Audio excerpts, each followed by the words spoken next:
Hey Tech fans, welcome to This Week in Georgia Tech Athletics. I'm your host, Nolan Alexander. Be sure to join us each Monday and Thursday as we give you the latest on all Georgia Tech sports, all in just 5 minutes or less. Another superb weekend it was for Yellow Jacket Athletics. Softball traveled north to Maryland and took all 3 games for their 19th consecutive ACC Series victory, extending their conference record. Tech took Game 1 5-2 and survived a close one in the next game to win 4-3. After waiting out 2 different rain delays, freshman Elisa Rudnick finished the day with 3 home runs to lead the Jackets. On Sunday, Lindsey Anderson tossed a 2-hit shutout to propel Tech with a 2-0 victory. The Yellow Jackets are now 31-6 on the season and a perfect ACC play of 6-0. Up next, they will host Kennesaw State this Wednesday at 6 p.m. The men's tennis team completed a pair of road victories this weekend with victories over Boston College and Maryland. On Friday, the Jackets won all singles matches in straight sets as they went on to defeat Boston College 7-0.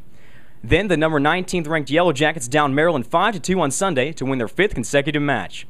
Guillermo Gomez, Kevin King, and Dean O'Brien led the way once again and will look to continue their role at home this Friday against Duke. Women's tennis split a pair of home matches this weekend by falling to Maryland on Friday and bruising past Boston College on Sunday. The 11th ranked Lady Jackets bounced back after a 1-point loss to Maryland with a 7-0 trouncing of Boston College. Tech won every singles match to move to 11-6 overall and 4-3 in the ACC. The ladies will have the week off before heading up to North Carolina to take on 2 top 5 teams, UNC and Duke, this weekend. Congrats to Joanna Wright for setting a new school record in the pole vault. This weekend, Wright and her teammates took part in the Tiger Track Classic at Auburn, where she set a new school record of 4.22 meters.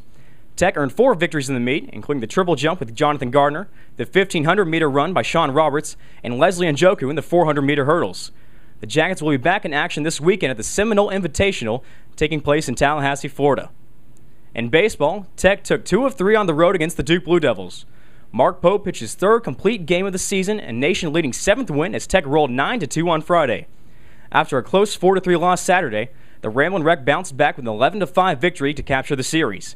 Jacob Esch and Matt Skoll had 4 hits apiece and together drove in 5 runs for the Yellow Jackets.